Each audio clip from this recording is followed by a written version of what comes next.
What's up, guys? Welcome back to another video. It is officially December and Christmas, and I feel like singing a song. So, where are you, Christmas? Why can't I find you? That song always gets me.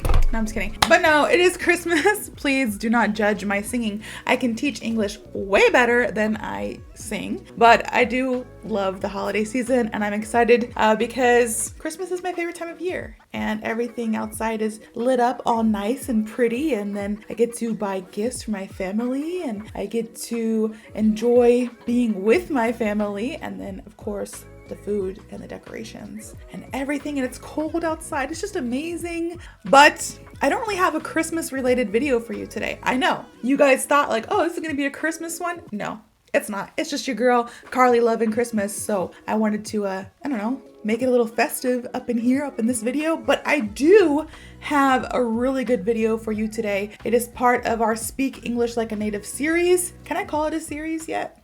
This is video number 2, so it's gonna be a series. Eventually, we'll have a lot of videos, but I'm doing it the second Sunday of every month. So last month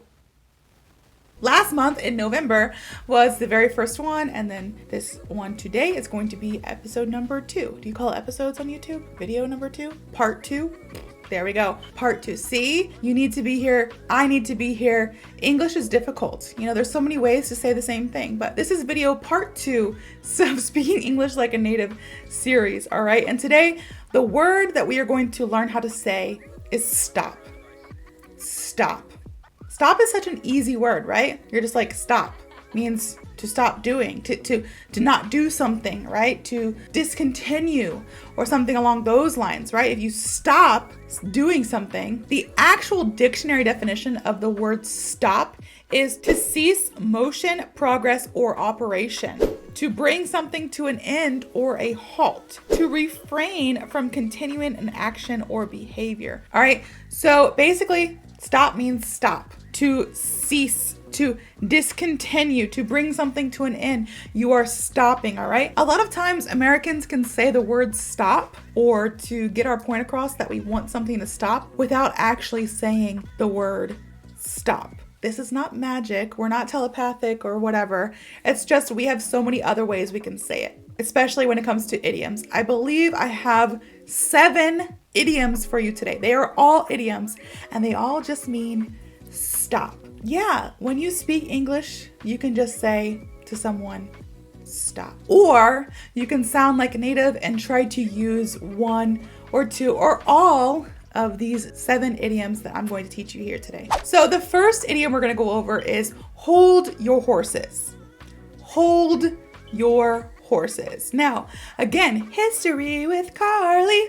Back in the day, you would like pull on your horses, right, to get them to stop. Hold your horses means stop. It means to slow down or stop what you're doing. You hold your horses. This is extremely common here in the South. I tell you all the time that the idioms that I teach on here are regional. Some of them are from one place or another, but I am from the South. So a lot of the idioms and the colloquialisms we learn here, if you learn them from Teacher Carly, it's gonna be common here in the South. You can bet your boots. That's another one. That's an additional bonus one for you all today. Bet your boots means like, what does bet your boots actually mean? What's the definition of bet your boots? So bet your boots is just a little bonus one for today. That means just to be like confident or absolutely certain about something. So you can bet your boots that if you use these idioms in the South, everybody's going to understand you. But most likely anywhere in the US, people will understand, because even if I don't really understand an idiom that's used in Washington State or in New Hampshire up north, opposite ends, West Coast, East Coast, and I'm from the South on the East Coast, even if I don't fully understand context, I can put it together because I am a native English speaker. But you can learn these and say them to anyone, and they'll be like, wow, look at you speaking English like a native. And then you can be like, thanks, I follow FasciNATIVE English on YouTube. Okay, you don't have to say that, but it would be nice. But yeah, I digress. Back to hold your horses. Again, I told you history with Carly means just to stop, right? Back in the day when you would ride on a horse and buggy, you would pull them or hold them back in order to get your horses to stop or to halt, to slow down. Hold your horses just means to slow down or stop what you are doing. My mom used to tell me this all the time when I would get ahead of myself. I would get excited about something and I would start planning something, maybe a birthday party, and my mom would be like, hey Carly, hold your horses. First things first, let's see like what day is it? What day is it gonna be? Okay, let's see how many people can come. All right, let's see, what we need to do, like what decorations you want, where we're going to have it, things along that line. I would get so like, oh, okay, I'm gonna have a birthday party. Let me do this. And my mom's like, hey, stop, or hold your horses, slow down, chill. Let's think about this. Who do you want to invite to your party? All right, you want these people? Let's see if they're available to come. I have a summer birthday and it's the first week of summer.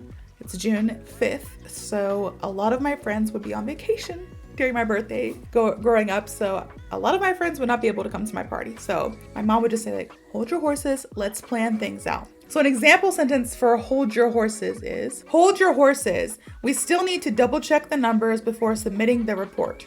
Hold your horses, we still need to double check the numbers before submitting the report. Hold your horses. Again, just means stop. So the next one is put a pin in it. Put a pin in it. Now, naturally, you would hear somebody say, put a pin in it, faster. Put a pin in it. It almost like runs all together. Yes, put a pin in it. Put a pin in it. And this, again, just means to pause or stop discussing something, usually to revisit it later. So again, it means stop, but it's typically used when you're discussing something. So you're talking and you're like, hey, I don't want to talk about this right now. Maybe you're busy. Maybe it's like you just are overwhelmed. You don't feel like discussing it. You want to think about it and talk about it later. You're like, hey, stop or put a pin in it. Let's put a pin in it and then talk about it later. Revisit that subject later. Put a pin in it. So a lot of times when my husband and I are having a discussion about anything financial related or anything that might not be suitable for tiny ears, our kids, I usually say, okay, let's put a pin in it. Talk about it later. When the kids are asleep, when the kids are at school, when the kids are playing, we're going to talk about this later. Let's just put a pin in it for now because, it's adult conversation. They don't need to be involved or they don't need to be listening. So we put a pin in it. So an example sentence for this, put a pin in it. This is a great idea, but let's put a pin in it and revisit it after lunch. This is a great idea, but let's put a pin in it and revisit it after lunch. Put a pin in it again just means to stop, but temporarily. You'll get back to it later. You'll circle back around. Ooh, that's another one. You guys, we have so many idioms and expressions. I can't believe it. The next one, and it's like speed round today, all right? Because we have 7. I don't think I've ever taught 7 in one video. It's already been 10 minutes, so we're gonna do speed rounds. So the next one is actually a 2-for-1. So number 3 and number 4 are very similar, so I'm going to teach it both together at one time. So number 3 is pump the brakes and number 4 is hit the brakes. They're almost the same thing. They can be used interchangeably and they mean almost the same thing, except when you pump the brakes, it means to slow down or stop. And it's often used figuratively. Like, let's pump the brakes on this. Let's just slow down a little bit. Let's pump the brakes on this. My son is getting carried away. He loves the holidays as well. And he has a bunch of things that he wants to buy and get and receive and give. And I'm like, yo, let's pump the brakes on this because you only got $40 and you got 50 people you want to buy for. So I don't know what you're going to do about that. Let's pump the brakes. Let's slow it down a little bit. Used figuratively.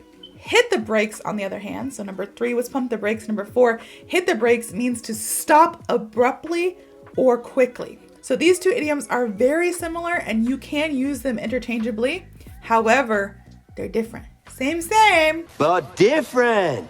But still same. Pump the brakes. Imagine you are in a car and you just hit the brakes a little bit. You slow it down. You stop for a second and you back. Oh, okay. You pump the brakes, you slow it down, you stop. When you hit the brakes, you're full force in that car, hitting the brakes, stopping the car abruptly. Maybe a car pulls out in front of you or the light turns red and you hit the brakes and you stop abruptly. All right, so it's very similar, still meaning to stop or slow down, but slightly different. So an example sentence for pump the brakes Pump the brakes is we need to pump the brakes on spending until we reassess our budget. We need to pump the brakes on spending until we reassess our budget. Pump the brakes. Again, stop a little bit. Slow it down. Let's not go so fast. Let's pump the brakes, Slow it down or stop. Now, an example sentence for hit the brakes. When I heard about the risk, I decided to hit the brakes on the project.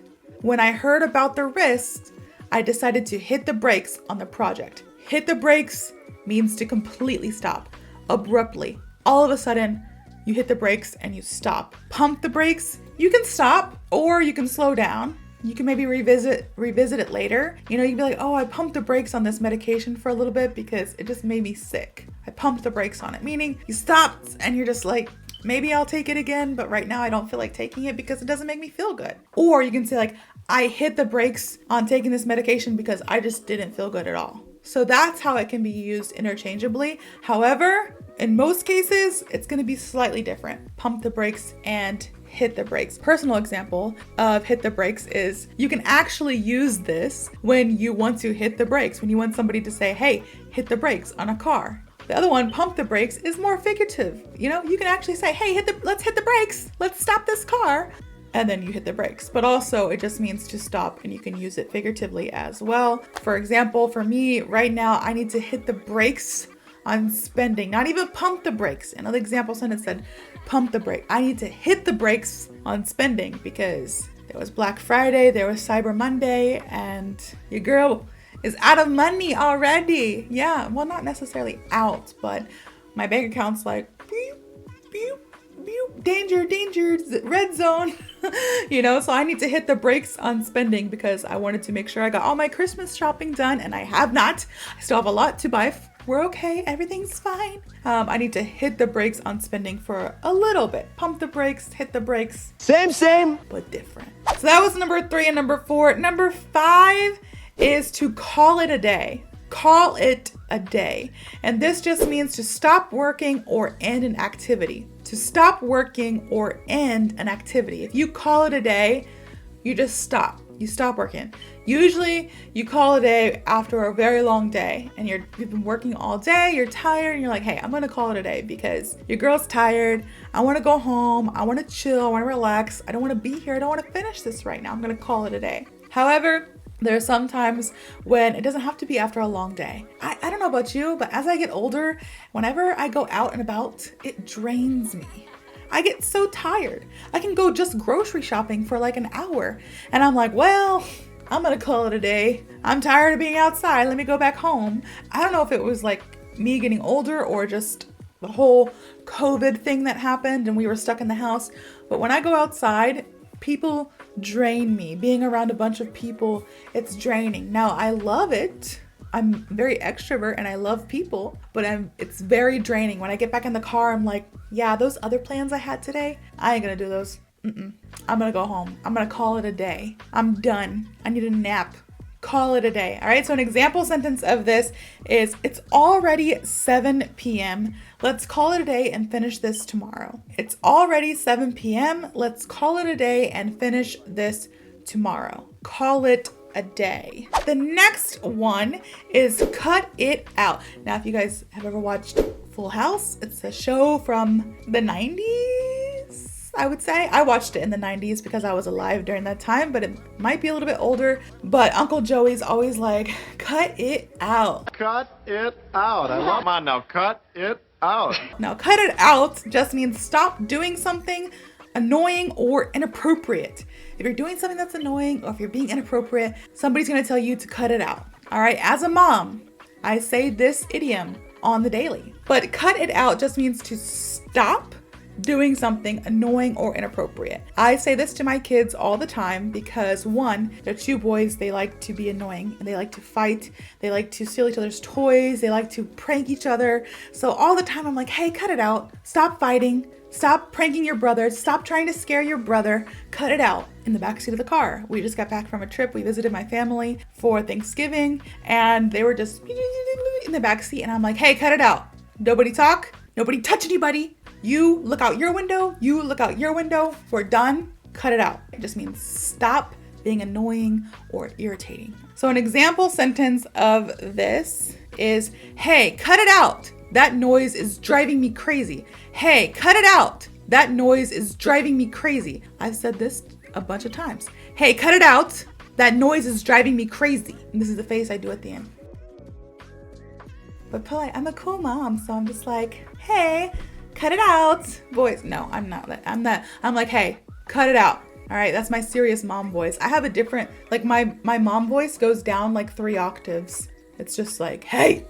I have a different mom voice. You'll be scared. Anyways, the last and final one. I know this is a little bit of a longer video today, but 7 idioms. This is like a world record for FasciNATIVE English. All right, so the last one for today is throw in the towel. Number 7, throw in the towel. Throw in the towel. And this means to stop trying often after deciding it's not worth it or it's not worth continuing. All right, when you throw in the towel, you stop trying often after deciding that it's not worth continuing. It's not worth it.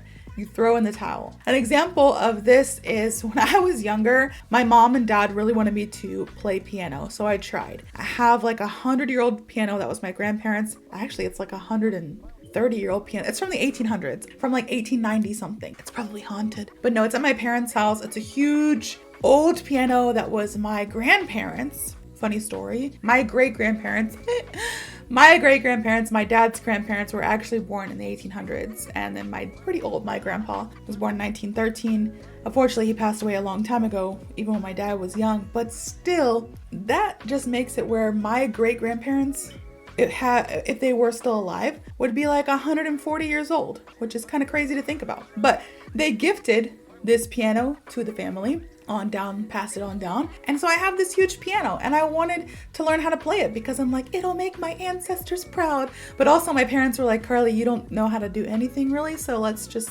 like help you try to do something. Piano it is. And I tried and I tried and I tried and I took lessons and lessons and lessons and I still only know how to play like 2 songs. All right, just 2. And it's like Row, Row, Row Your Boat and We Three Kings, a Christmas song, a religious Christian You could do so. Malfunction, a religious Christian Christmas song. That's so hard to say. Anyways, after a couple years, I was like, Mom, Dad, I'm having a stroke. I'm not musically inclined. I don't know why. I don't like sports either. I'm not a sporty girl. I'm not a music girl. I'm not an artsy girl. I don't know what I am, but it ain't these. So I'm gonna throw in that towel. I'm not gonna play piano anymore. I'm just gonna throw in the towel, which basically means you're gonna stop or you're gonna quit because you're like, it's not worth it. Now, at that time, I was like, I'm gonna try guitar and then I'm gonna try flute. And I threw in the towel on all of them because eventually I realized I'm just not about that music life. Anything artsy is not me. Anything in the performing arts is just not me. I'm not that kind of girl. But I did throw in the towel for playing piano and then guitar and then flute. I'm not a quitter. I just realized that music was not my thing, unfortunately. Lucky for you, I realized language and language arts was my thing. So here we are, English, and then also learning about other cultures and history. And I loved traveling and learning other languages. I speak Korean. Like, that was my thing. Definitely not anything artsy, music, sport related. I do like weightlifting, but I digress. Another story for another day. Anyways, I threw in the towel for learning piano.